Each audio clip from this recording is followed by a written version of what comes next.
this special Saturday edition of Creative Mornings, we're going to hear from 4 teachers advancing creativity in public education. After their short talks, there will be a moderated panel and open Q&A with our audience.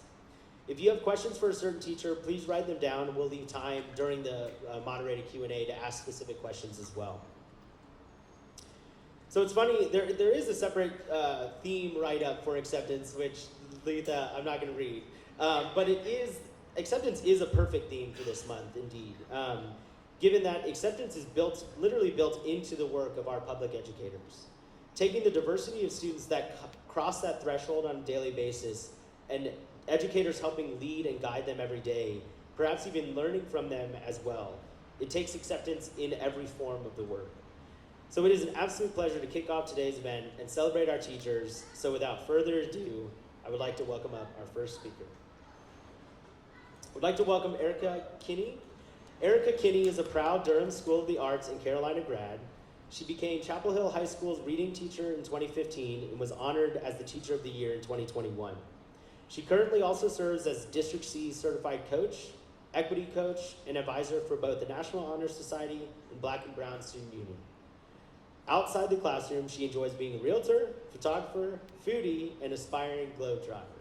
So, welcome to the stage, Erica Kinney.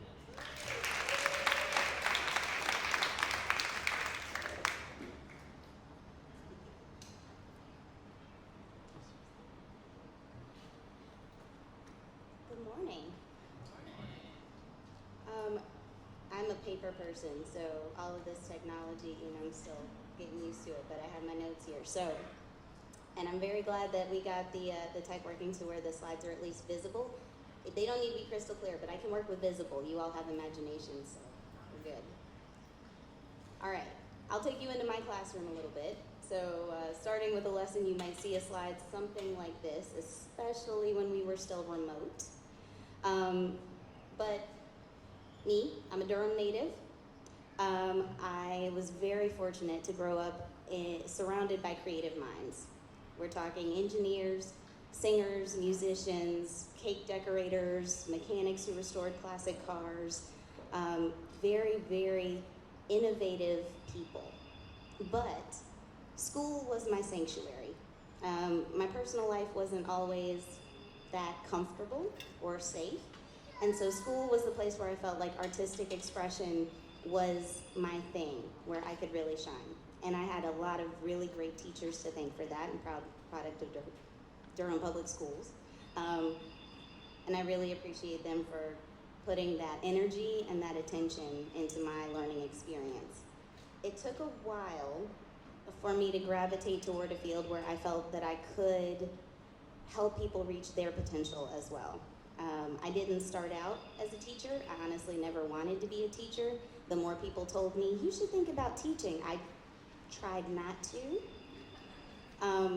I think most educators can appreciate that's something that calls you, and we can be very reluctant to accept that call, but once you answer, it's kind of hard to leave. There have been schools I taught in where I feel like creativity went to die. And so I'm glad that I found my place, especially thinking about the things that I do. It is much, much easier for a teacher to answer, what do you do? As opposed to answering the question, what do you teach? If you ask my kids, which is what I did because I didn't want to think of the answer myself, what do I teach? Some people think I teach English. That's partially true. But most of my kids said I teach reading and I teach thinking. That's a proud moment. So I'll take you into a couple of activities that we've done together.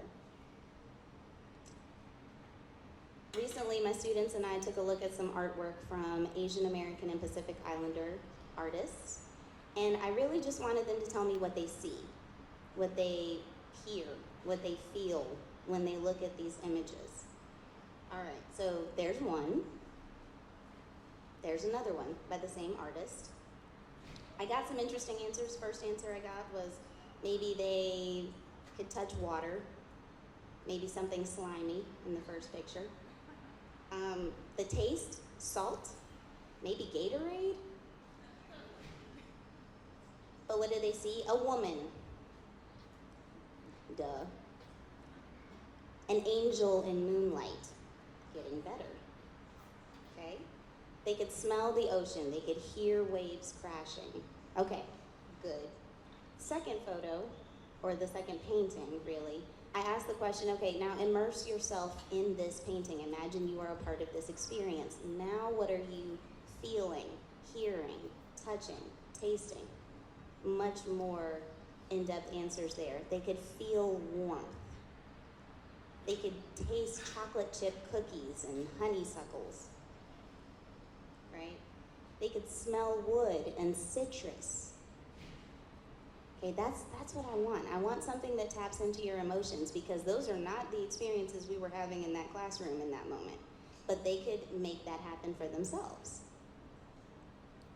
which made it a lot easier to go to some more difficult images, where they might think things like they could experience the texture of wax. They felt like they were in the middle of a mess. Okay, they felt the chaos, they felt the pain, or the effort that the artist put into those paintings. For the other one, the one on the right, I know it's a little difficult to see, but they saw life and death. They could hear people chanting or crowds screaming and yelling from a painting. That's what I want, because I can't teach you beyond these walls what kind of experiences to have, but I can teach you how to really immerse yourself in them and to really get something from them once you leave my classroom, right?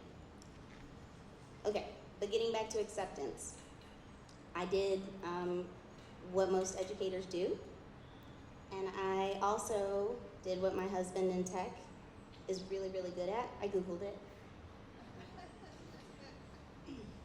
First definition, super straightforward, right? The action of consenting to receive or undertake something offered. Boring. Okay, the second one, the action or process of being received as adequate or suitable and to be admitted into a group. This is where it gets interesting. Okay. I work with a lot of at-risk students. I work with a lot of marginalized populations. I work with kids who really don't enjoy school because it's hard for them. As a reading interventionist, we spend the majority of the first part of the year just getting into the routine and understanding what could help you, what could make you really see your own potential, because I can't do that for you, right?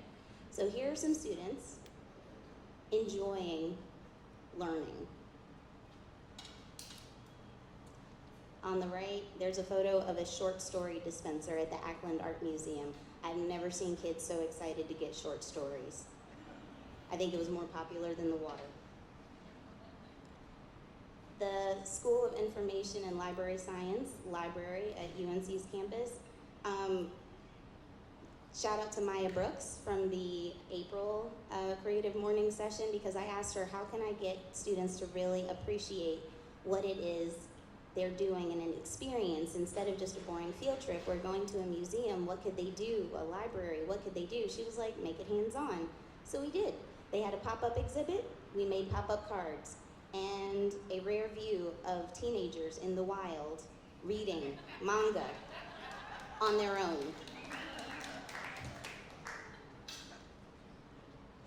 A collage, an identity project. This is a student who was afraid to speak. She knows she has challenges. She did not feel like she belonged, but I think she did a beautiful job expressing herself with this. And what she said at the end of that year was, thank you for your support and pushing me to become a better person. I really appreciated how you exposed me to new things that I never learned before, and I'm happy that I have a teacher that looks like me and who wants to help other students of color.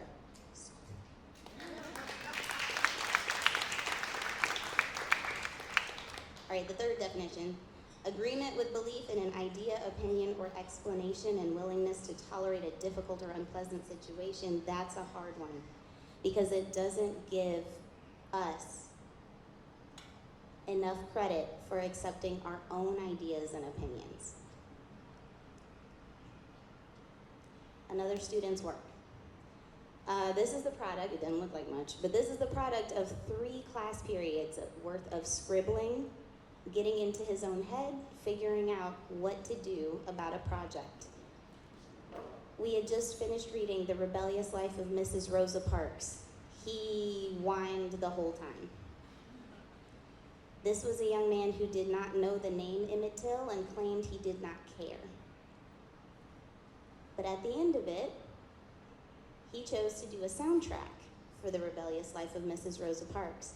And it was hands down one of the best presentations I've ever seen from a student, because he learned that Chef G and Yo Gotti and Drake and Summer Walker and Tierra Whack and Tim's could show his connections to what Rosa went through.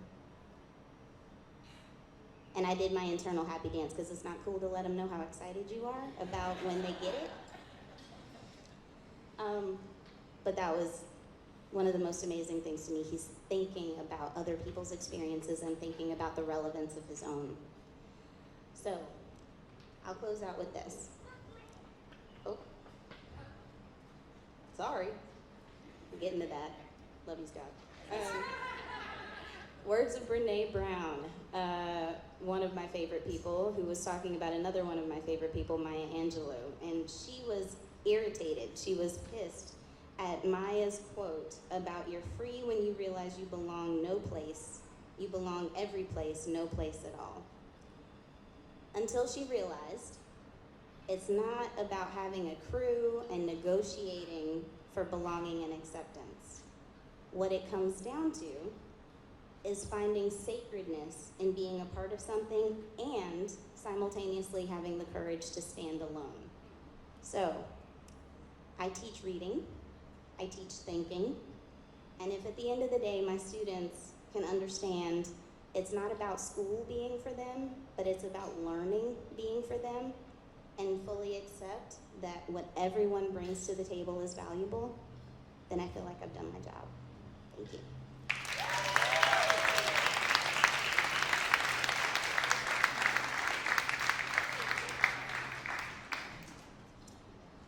I am not going to make it out of this not crying. I guarantee you right now I'm a total softie. I'm already crying. That was wonderful. Thank you so much, Erica. So next up is a dear friend and fellow urban sketcher, a friend for years. Scott Rank is an urban sketcher, award-winning animator, and teacher of at-risk students. Scott is in his 18th year of teaching at-risk students at Mary Phillips High School. Throughout his journey, he has had life-changing moments seeing the power of art to heal and inspire his students' lives.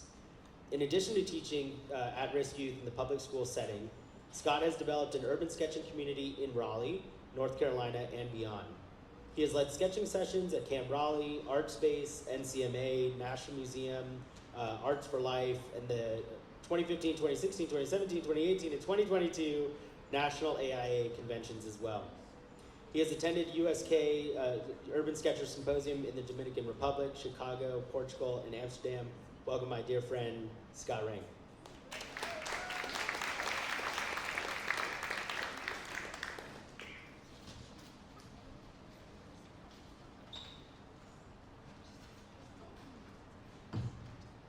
Thank you all, and thank you all for coming out here. And Joel, thank you so much for this opportunity in every way, Box Hill. Creativity, acceptance, and equity in education, teaching art to at-risk youth. My name is Scott Rank, and I have been teaching at-risk students for 18 years now. I teach at Mary Phillips High School, which is an alternative school for at-risk students in the Wake County public school system. Through this journey, I have seen how the power of art in a positive, creative, and nurturing environment can change the outcome and lives of some of the most downtrodden and troubled youth. What is an at-risk youth, or sometimes referred to as at-promise youth? The challenge with defining at-risk youth is that this term does not have a specific definition. Children can be at risk due to past abuse or trauma, or they can be at risk because of a mental health condition they have. Perhaps a better way to define at-risk is to define what these children are at risk of. Most of the time, at-risk means at risk of something particular outcome, such as becoming a school dropout or suffering a severe emotional breakdown. What puts a child at risk? Though the definition of at-risk is vague, there are some factors that clearly put children in the at-risk category. Understanding these will better help adults who are concerned with the youth in their lives. These factors are poverty, family instability or dysfunction, unstable school environment, poor community resources, or adverse child experiences. So, therefore, why we do this? I want to do that introduction. This is why it matters. This is graduation night. Many of these students that I teach, they are the first one in all their generations and their families to receive a high school diploma. This night is the most magical and most rewarding night you can imagine as a teacher. Just to be with them and see their faces. We have gotten them through everything. They're on to their next stage. Okay, right here. Sorry. Meet Janine. Janine, this is a former student of mine. Janine had never taken visual arts before. She came into my classroom and I assigned a collage project. She turned in her collage project and I was simply blown away by it. It was a masterpiece. It was like a Romare Bearden collage masterpiece. I quickly recognized her talent and I had her take art 2 or 3 more times. We got her through the high school experience and she graduated on time and everything. And then I worked with her and we got her into the Art Institute down in Charlotte, where she received her bachelor's in fashion marketing. This is me on the right with her, if you can see it. I drove down to Charlotte for her graduation down there, and it was just such an amazing experience knowing that she did this. So with that said, this is a clip from Janine that she wanted to say what this class meant for her and what this did with her experience. If it will work, sorry. Joel, I'm not sure if you can help me get the video to play.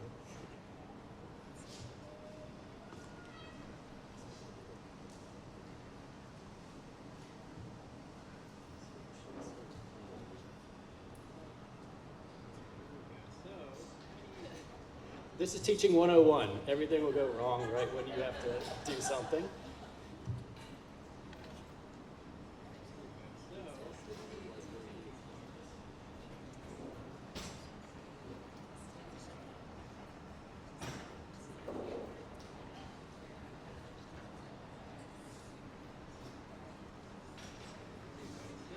How do you think taking art changed your projectile in life?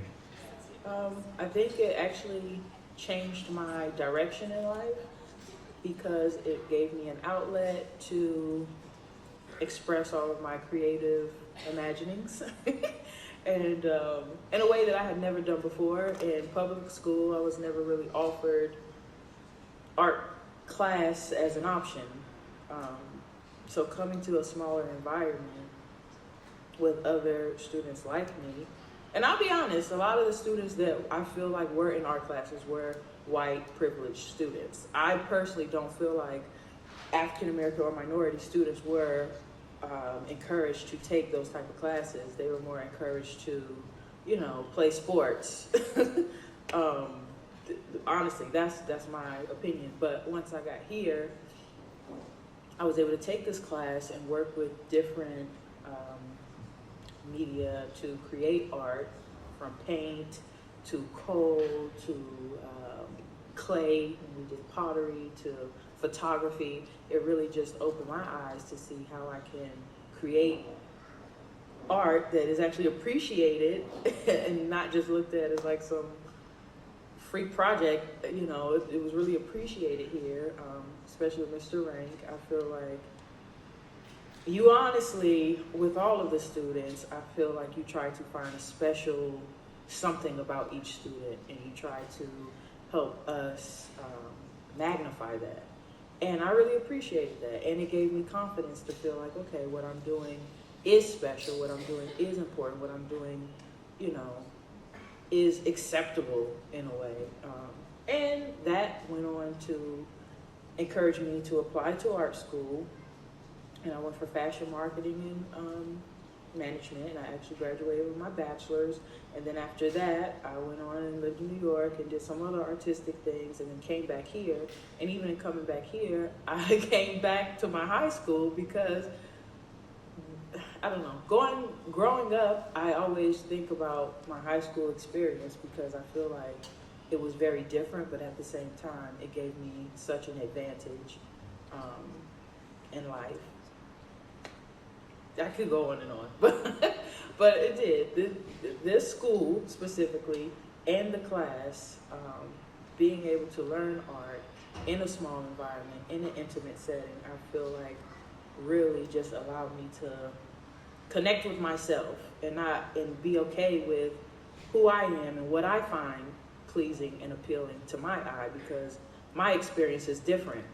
I am a minority Black girl, you know, my experience is different from a Latino girl, from a white girl, from an Asian girl, and coming to art class and again being able to create pieces that reflect my life experience helped me create my path. So it's been great. Okay.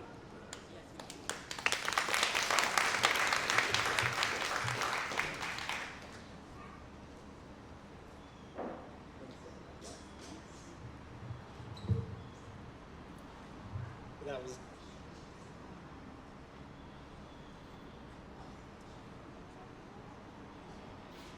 So that's the power of art right there. You can see what we do with, especially alternative schools. If you're not familiar with an alternative school, is I teach all at-risk kids.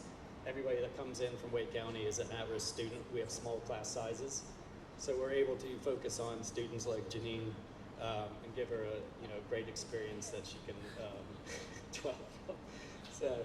Hold on, sorry, Scott. No problem. This is great. So how I've we doing? lost the mouse.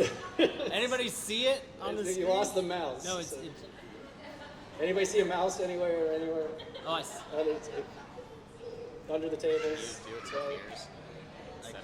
Because that'll. Exactly. Sorry guys, No problem. we're accepting. We're accepting.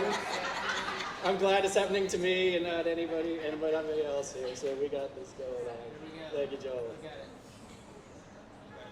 Here we go. All right. Thank you, Joel.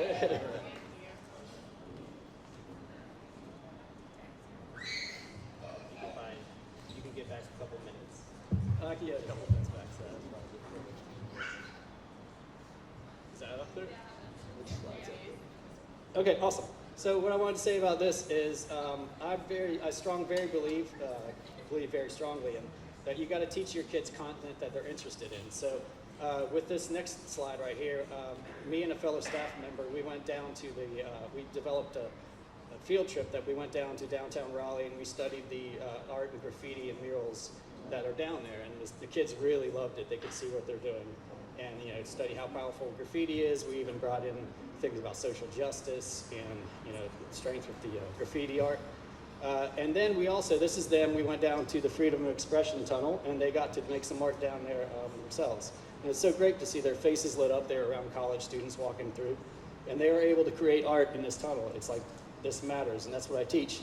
We've been doing this since we were cavemen in caves. We put our hands up, did some spray paint with some bones. We just want to say we mattered and we were in this world. Also, I like to think outside the box, and in this particular case, you can't see it, but they're pizza boxes. I just wanted to show that when I was teaching this graffiti lesson, I didn't have them just say, like, you have to do a flat painting on a canvas. I have a student, Ronnie, who he's Hispanic, and he's amazing at building little sets and doing things sculpturally. He's not the best at drawing, so I let him do his graffiti project. He made this trains, you can see, out of pizza boxes. He grabbed stuff from the back and did the forest and everything, and the train tracks and everything. And he did the graffiti on the side of these trains and these tracks right here. So that's literally thinking outside the box, which you got to do for your students. They all have different ways of expressing themselves, and you got to find a way to do it. You also find me, in case anybody sees any hubcaps on the side of the road right here, I'll pick up hubcaps off the side of the road and I'll have my students paint them and do that thing. So that's another thing we can do. I put this slide in here. This was just yesterday, and I thought it was really powerful. It was my Hispanic student and an African-American student, and they're just working together on this tile. They're making these tiles for the hallway for our school, and what they're doing here is they're in a safe spot and they're collaborating. This is what it's all about. They're just making some great art and having a great time doing it. So in my classroom, the first thing I teach my students, and I let them feel really good about themselves, is mistakes are a healthy part of the creative process. I'm going to say that one more time. Mistakes are a healthy part of the creative process. That goes for even you aspiring artists, everybody who's artists here. If you're not making mistakes, you're not pushing yourself and you're not growing. So growth comes from adversity, learning from mistakes and learning the process and adapting. Teaching is a two-way street. It's not a one-way dead end. Both the teacher and the student can learn from one another. I know I do every day. Teaching is an equal relationship. Find out what your students are interested in. By doing that, you're going to make learning much more meaningful and engaging. Allow students the time and the space to experiment and manipulate with different materials and space for collaboration if possible. Art becomes a means by which the participants and students communicate and bond. Students thrive when they have teachers who listen, display strength, and respect them. Ultimately, students do not need more discipline, they need more teachers who provide mentorship and guidance. With that said, well, this is another video, and I won't try that. I won't have Joel come up with that. But what I did is, there was a video of me, I did animation of the students, while they were working right there. And there it is right there, so I'm not gonna try to play. Oh, there we go. Yeah, move your body. Outside the party. So I like to, do that as they're working and they get really interested and show them about creativity and growth. And these last two slides, this is why we do it. I want to circle back to why we do it. We get them through. These are at-risk kids who have had a really, really tough life. We got them there. Look at the joy and beautiful faces on themselves. This is them in their graduation caps. And, it's just knowing that finding a place, a safe space like art or our school just got them through what they did, and they made it. So with that closing, there we go. Okay.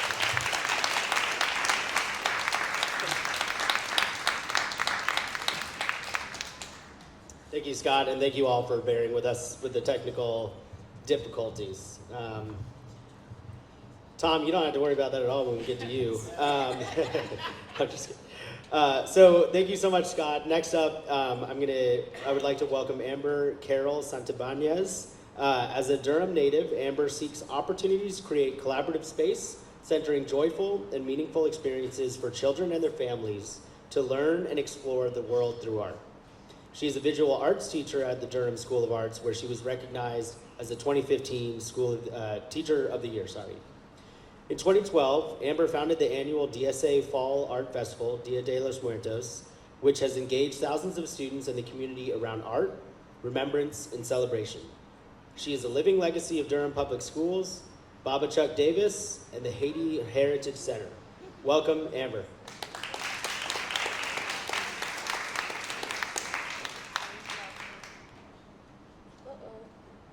Can you guys see pictures? Nope. It's all good.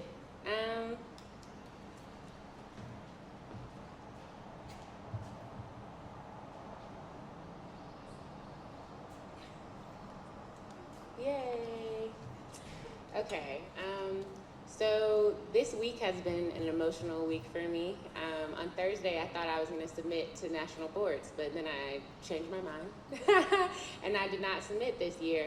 I accepted that I was not ready, and this talk changed drastically. National boards was a lot about what I do. I was told that national boards was not about my feelings.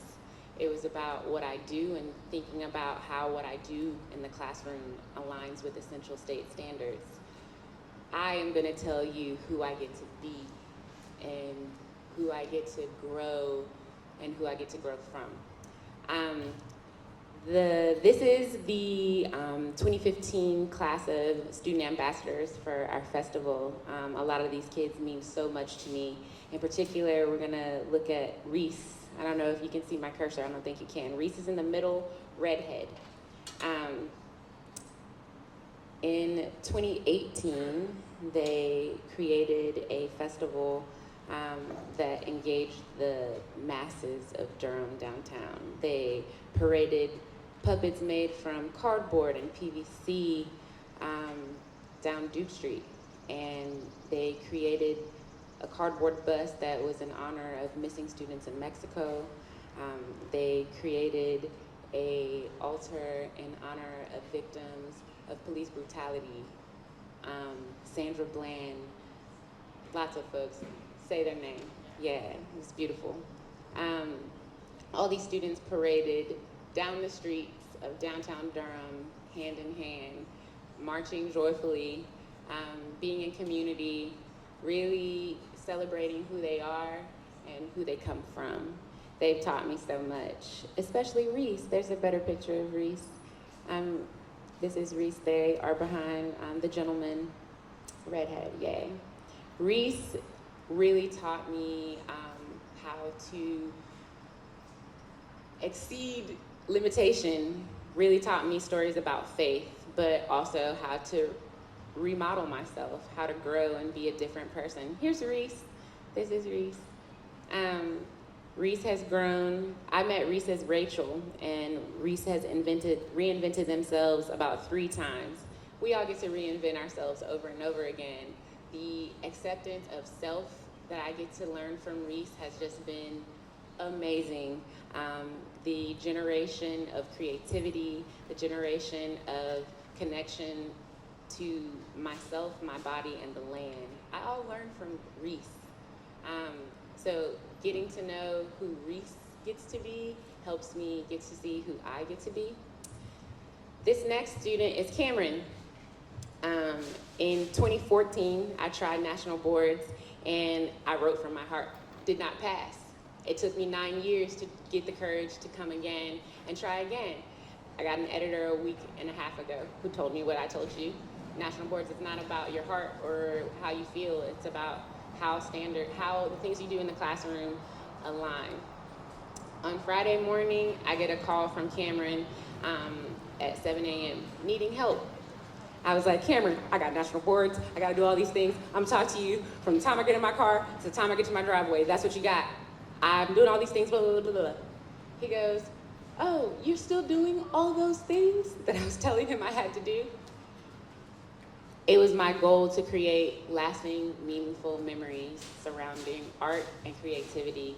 A kid that I taught 9 years ago called me on Friday morning and told me all the things that he remembers about my class. I've gotten to witness Cameron from be this boy here, doing mischievous things in my locked phone, to graduating, senior prom. This is Cameron on Tuesday. I'm gonna read you a letter that I got to write for Cameron to the court systems when Cameron made a mistake. This is who Cameron is, and this is who I get to be for Cameron. Despite the circumstances, I was very, very honored to write this letter. To whom it may concern, despite the circumstances, I am so grateful to have the opportunity to share my gratitude and adoration of Mr. Cameron. I have had the honor of teaching and working with Cameron at Durham School of the Arts since the 7th grade. I have thoroughly enjoyed watching him grow into the young man that he has become today. He is one of the most kind-hearted and loving students I have ever encountered in my 10 years of teaching. Well, that was a couple years ago. It's 14 now. He brings so much joy into the world. His smile is contagious, and his sense of humor is the biggest reflection of his genuine compassion for others and his love of life. As an 8th grader, Cameron was a part of a crew that ate lunch in my classroom almost every day of that school year. These were the types of students that inspire you to call home and thank their parents for raising good humans. I knew that Cameron was particularly special because at the end of each meal, he would wipe his space clean. He has this special way of doing small acts of kindness that make things easier for people around him. It just comes to him naturally. When he visits, he always texts before he comes. He always texts before he comes because he truly cares. He would even greet my boyfriend at the time when he would come visit me for lunch. However, Cameron has also always pushed boundaries. One day, he wrote my boyfriend a letter advising him to propose. While a little inappropriate, it displayed his honest commitment to follow his gut. As a side note, the day this letter was wrote, as a side note, today happens to be my 4th wedding anniversary to that very same man. Over the years, Cameron has continued to contribute to my classroom. He has volunteered many times throughout his high school career and after his graduation. He was a volunteer at the festival that I was going to talk to you guys about. He has participated in studio cleans and has become a guest critic for my middle school students in their class critique. I believe with every ounce of my being that Cameron is a person deserving of grace and the opportunity to right his wrongs. Yeah. What a lucky job, right? That was such an awesome, it was an awesome opportunity to witness growth. Yep.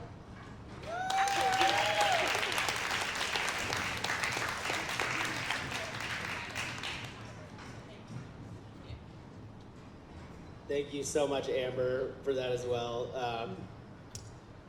The boldness that it takes a student to write a letter to, I love that. I love it. So last but not least, I would like to welcome Tom Simmons. Born and raised in California, Tom earned his BA at the University of Colorado Boulder and his MA from the University of California, Santa Cruz. Yes, he equally loves the mountains and the beach. He is certified to teach K-12 with an emphasis on English language arts. When not teaching, Tom loves to travel, hike, cook, spy birds in his backyard, and roll around on the ground with his 2 kids. Welcome to the stage, Tom.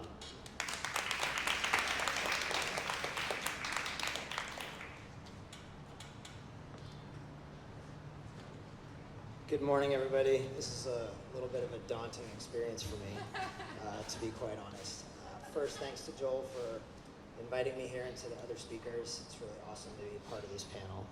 I want to start, and also shout out to Jess and Helen, two of my colleagues that are here today in the crowd, and Martin, who I've been working with this just beginning this year, so really cool to see some familiar faces out in the crowd. I wanted to start off by telling you a story that happened this Thursday when I was at my daughter's swim class. And we were watching, it was like there was a couple other parents, and we were watching our kids learning how to swim. She's 4, by the way, so she doesn't swim super well. And we were all so proud of our children. And like, look at how good they're doing in their swimming class, and how great it is that we don't have to worry that they're gonna have an accident in a pool. And it came to like, what do you do? And I said, well, I'm a teacher. And the first thing that both of them said was, thank you for doing that. I can't believe you do that. Like, oh my goodness, I couldn't do that. And so I want to share 2 truths to you about me and like my experience. One, never in a million years did I ever want to be a teacher. And 2, I love my job, love it. And so when I think back to my own educational experience, it was hard, right? I got in trouble a lot. I was bored. My physics teacher in high school called my parents at 6 o'clock at night, and he said, your child is the devil incarnate.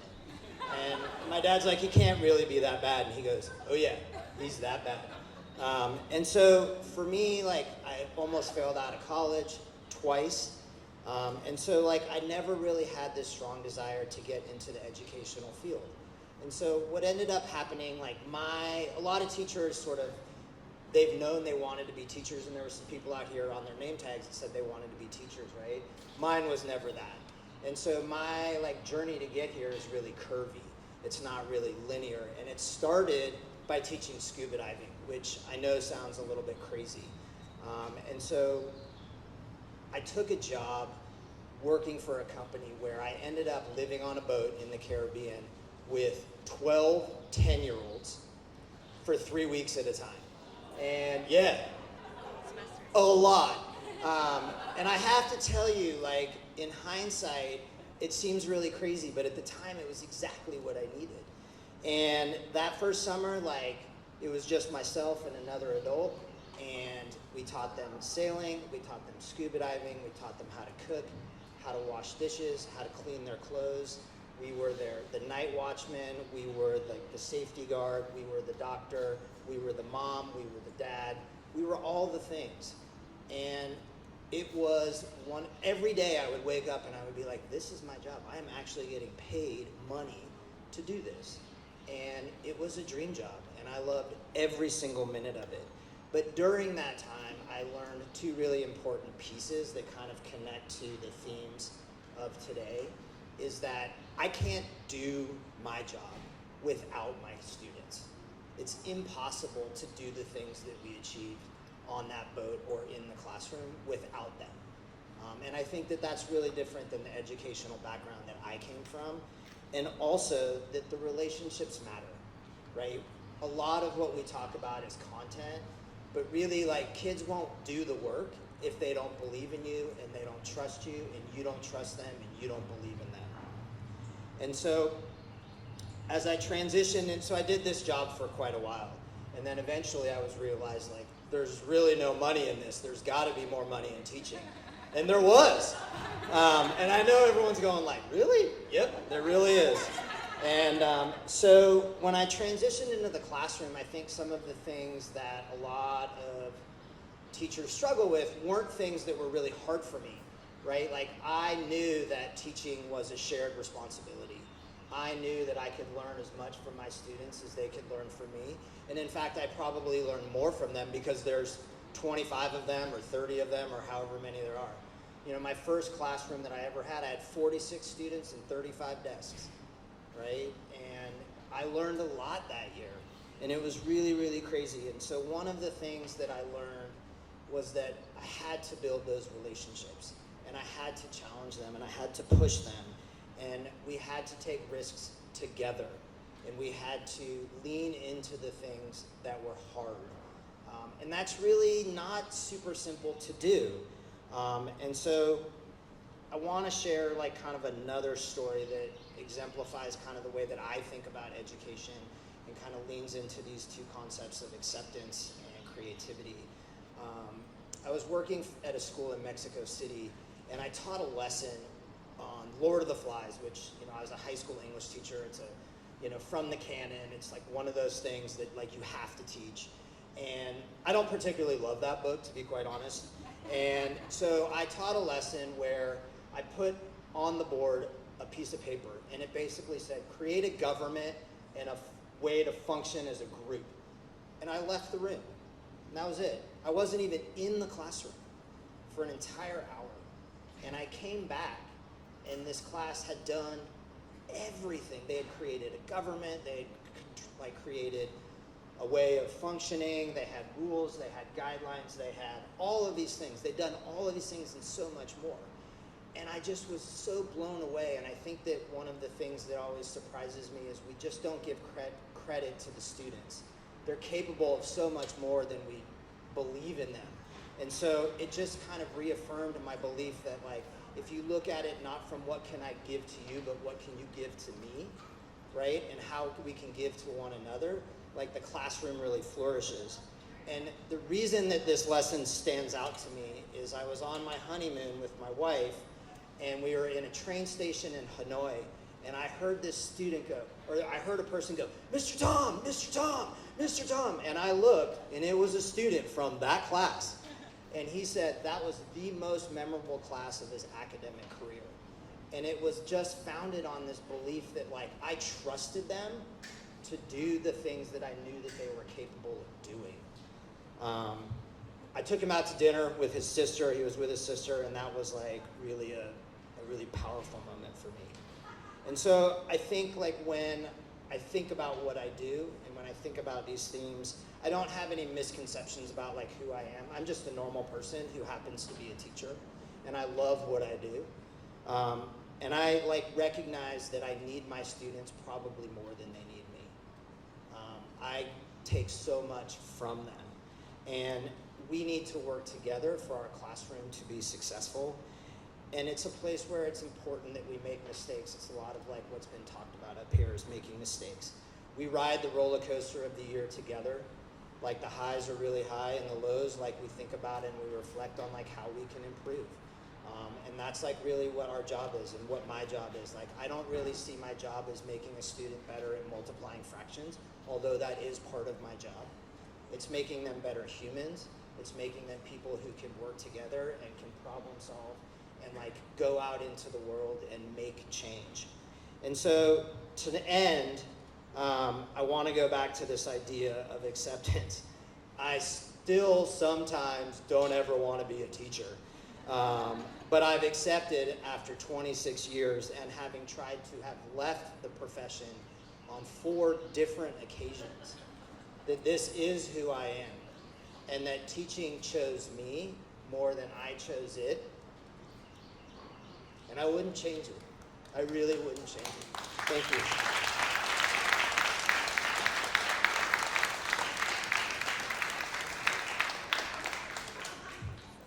Thank you so much, Tom. You're almost getting me again. We're gonna see if we can make it out of the Q&A without more tears. Unlikely. So we're gonna pause very quickly. If you wouldn't mind bearing with us, we're just gonna move the screen back, get the chairs ready for the panel discussion. So talk amongst yourselves, but we're gonna be ready in like 1 minute. So go. All right. We are back. We're gonna spend the next 25 minutes in a moderated Q&A discussion with our speakers. But first and foremost, I would like to welcome up our moderator for today. I'm extremely grateful to have this moderator participating in this panel. So Letha Mohammed is the co-executive director of the Education Justice Alliance, based in Raleigh, North Carolina. She's working to advance the organization's mission to dismantle the school-to-prison and school-to-deportation pipeline in her local school district, Wake County Public Schools, and to advance equity in public education across North Carolina. She believes that working with parents, students, and families that are directly impacted by these issues is one of the most effective ways for her to contribute. We agree. And as such, her work includes engagement and leadership training with parents, students, and community members to ensure they know their rights and how to advocate for themselves and students. Letha is a wife and the mother of one school-age child and 2 young adults. So with that, we will welcome Letha and all of the speakers back to the stage.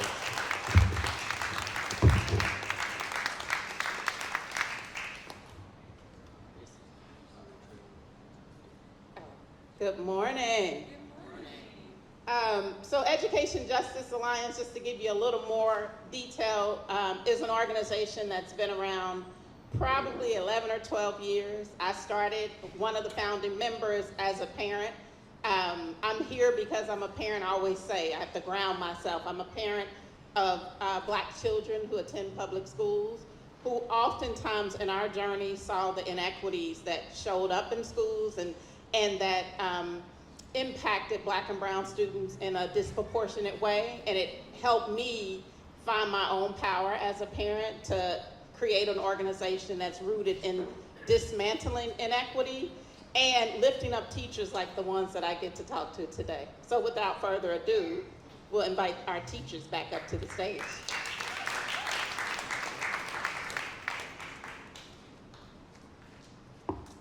And these chairs is high, y'all.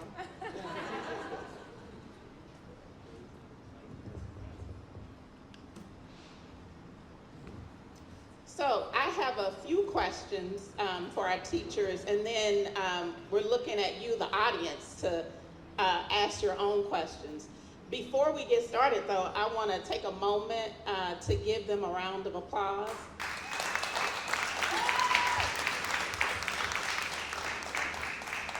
Being a person that oftentimes is looking at what's wrong in our public school system and who's not doing what they're supposed to do, I can tell you as I listened to each one of you all speak this morning, I kept saying these are the teachers that all young people deserve. So I just appreciate you all deeply and give you your kudos for what you do.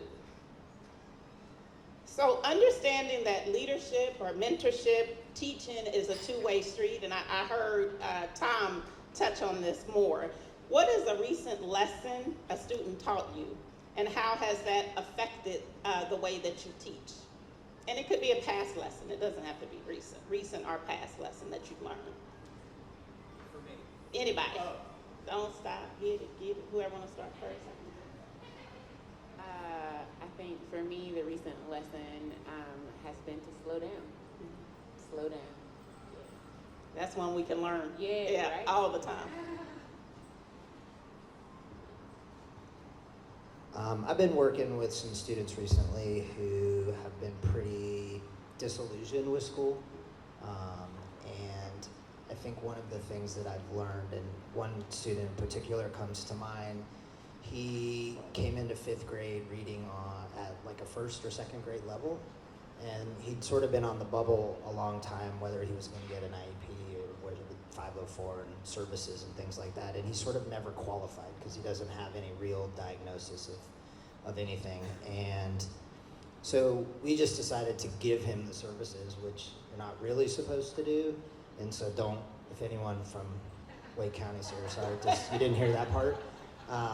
And we did, and the growth that this student has exhibited this year in his ability to read and comprehend allows him now to actually do the work in 5th grade, which he couldn't do before. And so he just felt like he was incapable of being a good student because he couldn't read. And now that he can read, he can actually do the work, and he's doing really well in school, and so his confidence has improved and all of those kinds of things. And so I think it's just always recognizing that what's fair isn't always equal, and sometimes you kind of have to break the rules a little bit to give people what they need to help them find success. I can say for me, it would be a recent event that happened pretty much last week. I was telling them I was selected to do this talk to one of my students, and he identifies as he. I just asked the class, I said, well, what do y'all want to tell this crowd? Like, what does this class mean to you? And he said, this class gives me motivation to come to school every day. And I'm like, that taught me I should be motivated to come in every day and be a service and be with these kids and make a difference in their lives. So that was a huge thing. This is somebody who on that field trip has so much anxiety that I had to order for him, at this place to get food and everything. And that just means the world. That's the reason they're coming to this class, is motivation, and that's what I should take away from it. I think I've learned a lot about qualitative data that we cannot put in any table or chart that people outside of our classroom would care about, and the power of reflection. I recently took a group of students to the International Civil Rights Center and Museum in Greensboro, and the field trip reflection, one student responded, and I did not expect this from him, so that teaches me about my subconscious biases and my preconceived notions, right? He's a biracial student, but he was initially upset that our docent was a white man at this civil rights museum. Never would have occurred to me. I thought they might notice, but teenagers are a little oblivious sometimes, so he didn't say anything. And then he said, but I realized I was being judgmental. This was a trip about equity and about rights for all, and how dare I judge this man? He was the best tour guide ever, so thank you for making us go. That was really powerful for me. So I think you all have touched on this a little bit just in your own presentations, but I'll ask the formal question. What untraditional methods have you had to employ when teaching your students? Well, as you can see, I pick hubcaps off the side of the road and bring them in for them to paint. So that's pretty untraditional out there, but it helps get across a lot about the creativity and using all parts of the buffalo. So. The thing I was doing that I was like, I gotta go, la la la. We do a trash fashion show, and so I think I've always thought about the elements and principles of design and the elements of art that the lesson could teach, but I think this year really got to think about the social and emotional growth that comes when you ask teenagers to walk down a runway in between their peers in paper clothing. So just thinking about how to grow them socially, emotionally, as well as what's interesting to Bribery. I gamify as much as possible, and we do all the things that they don't think are reading or higher order thinking skills that really are, which is why I have created a whole group of Wordle fiends that I'm afraid to go up against now, and lyrical analysis with songs they don't think I'll let them play in school. I might have to prep my admin in advance. I don't want any surprises, but we do the things that they like, and I think giving them choices makes all the difference. So, like when I was talking, the big thing for me as a teacher or as an educator is the relationship piece. And so I always step back from the academic piece and play games with my kids, like initiative kind of games and things like that, where a lot of the learning takes place in the reflection afterwards, like what happened during this experience, how did you feel during this experience, like how can we be better? And what I like to do, which students definitely do not like, is to create activities where there's actually no winner, where if they're successful, everybody wins. And that is a really hard lesson for students to kind of absorb and take in. They want to know, and they get really upset. You know, they scream at me, they're like, that's not fair. And I'm like, no, but like our goal is to have everyone involved and everyone being successful. So I think that's just a thing that I enjoy doing with my students. So switching gears just a little bit, if you pay attention to the news, if you're just a little bit aware, you would know that there is all types of things happening at the General Assembly in North Carolina that could have a major impact on our public education system and on educators like the ones that we have up here. So wondering what you all think as it relates to some of the education bills. What are some of the challenges and or opportunities that you all see as educators in defending public education? I want to thank you in particular because of what your organization does, and follow them on Instagram. It's the Education Justice Alliance. I've started, they do phenomenal work. Thank you so much. I'm following their stories, and I'm in the classroom, and I'm seeing that they are out there at the legislative building. They are being aware. People are not aware of these. You read this little blip on WRAL. This has been a horrible 2 weeks, just reading the WRAL, what they are doing. It's a direct threat, and I don't have any shame saying that. They're trying to get $200 million each year to go to private vouchers to take from our public school system. That's just the start of it. It's going to go up to $500 million a year, taken away from us, and they want to try to give us $200 raises a year at the, I'm at a stable thing, so it's a huge threat for us. I mean, we love teaching, and we will do anything to teach, but we're under attack. We really are, and the opportunity is organizations like you, and to stand and make difference, and to make a difference in the public school setting. I got really emotional yesterday because I saw the beauty of these parents coming out with my kids. They're going to be graduating, and they were in tears. It's the first time they've ever done it. It's such a diverse crowd, and I'm like, this is public school system. This is what it's all about. No offense to private schools, you can go wherever you want to go and do what you do, but this is what we do. They don't have to accept students. We have to, and we make a difference in their lives, and it's a big battle. So please vote in the interest of public education if you can, but it's been a really tough week, at least for me, watching the news with things. I was thinking the challenge is not watering down anything that we share with our students, not sugarcoating it, because we can create a certain atmosphere within our classroom walls, but real life is still outside, and they need to know that. So I think that presents a challenge because we are answering to so many other stakeholders aside from just our kids, as much as we would like to. Some of them would be scary bosses, but I'm okay with that.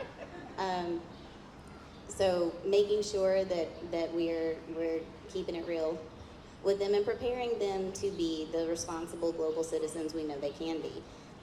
The opportunities are endless because, like Scott said, making sure that the students are aware of what's going on in their own community, how those decisions impact them, and why they should care about other people, building that empathy so that even if a decision doesn't directly impact them in a negative way, what does it do for the people that you rub shoulders with every day, and how can you help make the world a better place for your peers?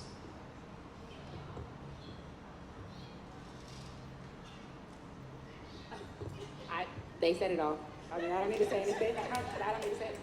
Yeah, I was going to say the same thing. I like what they said.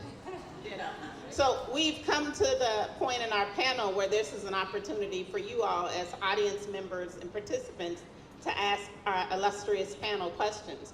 So who has that burning question that they would like to ask?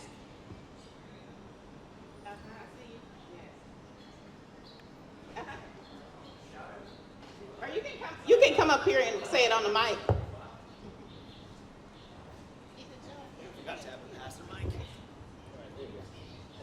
Okay. Well, I'm here to say I would like to give you a check for $200 million, so but I would not be trustworthy. Okay. So the real question is, since you eloquently answered the issue with external factors and how to build trust with those folks, I'd like to ask you, what is your perspective on students today with how their level of acceptance for other students, other ideas, compares to when you were their age, and what do you think are the contributing factors? I know we could say social technologies, TikTok, but that might be the easy thing. Are there anything else that you might see that either helps or hinders that?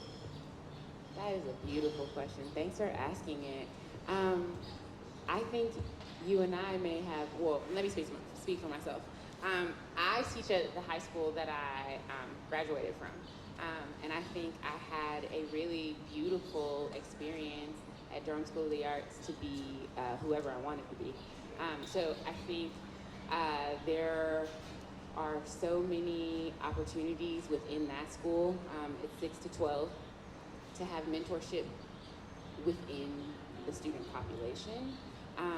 So really allowing them to guide each other and sharing the role as leader in the classroom has been motivational and expansive for me in looking at the ways that they care for each other and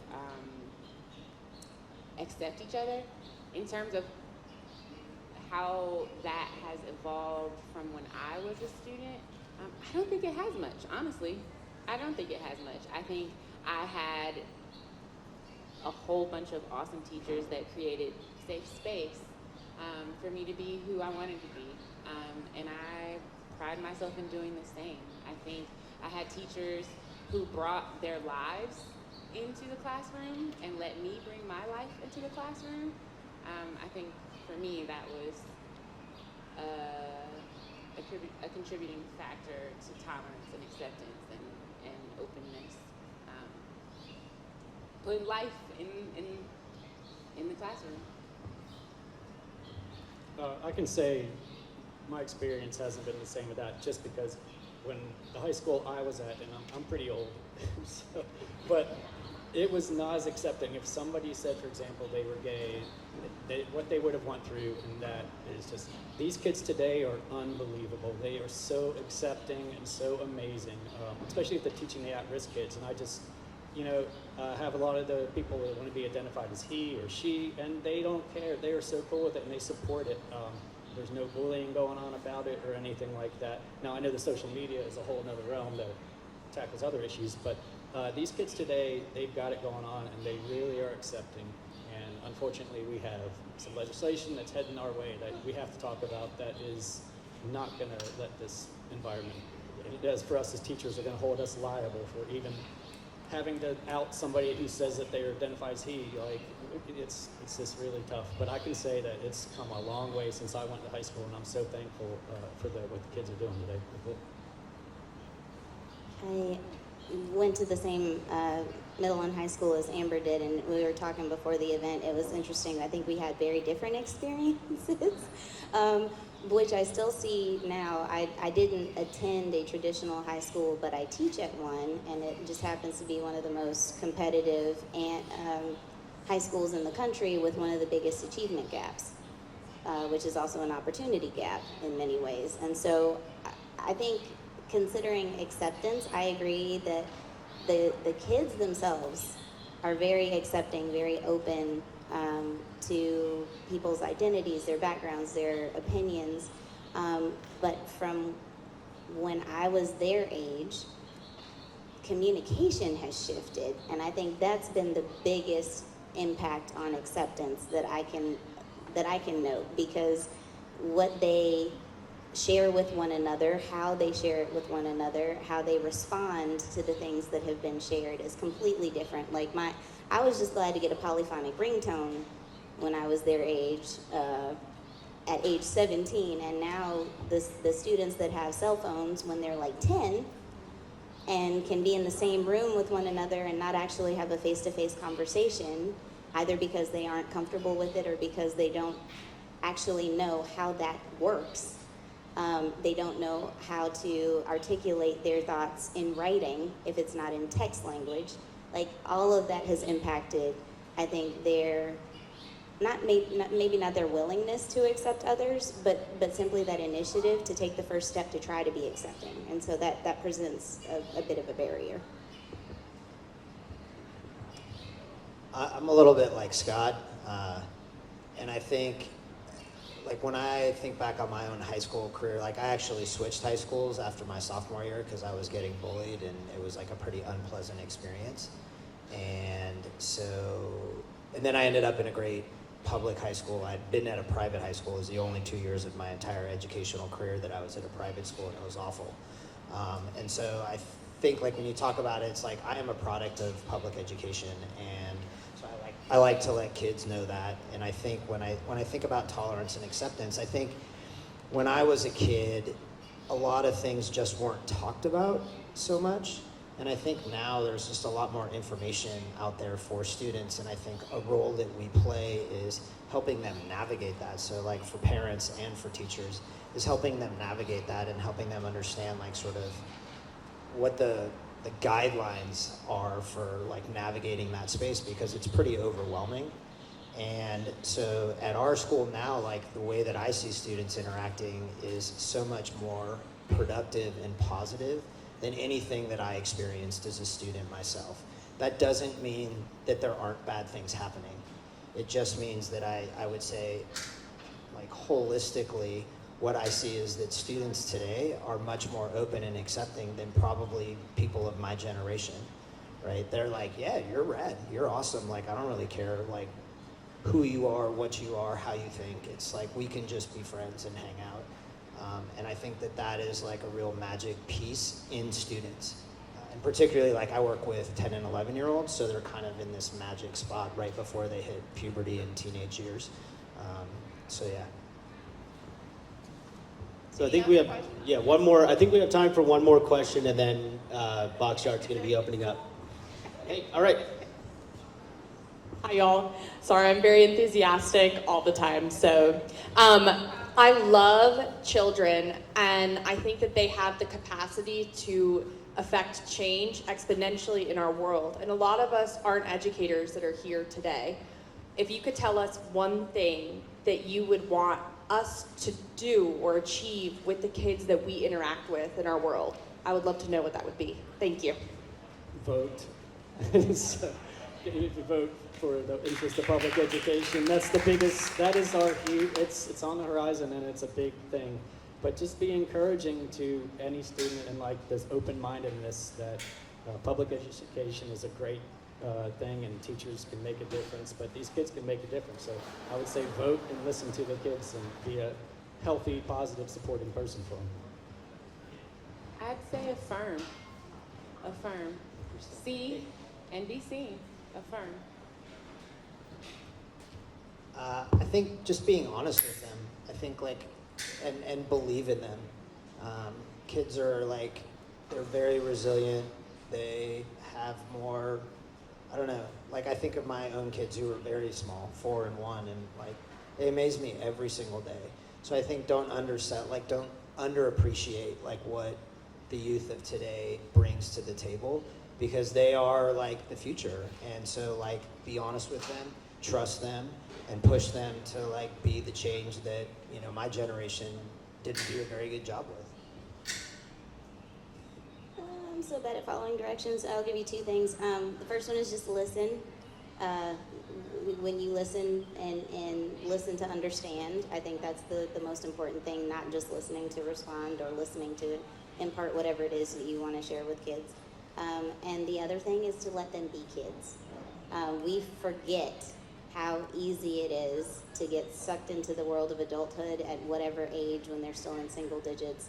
And you don't get that time back. Believe me, we probably all try. So as important as it is to tap into that inner child as a grown-up, it's so much more important to just let kids have the experience to be children and to explore and to play, and we need to remember what that feels like.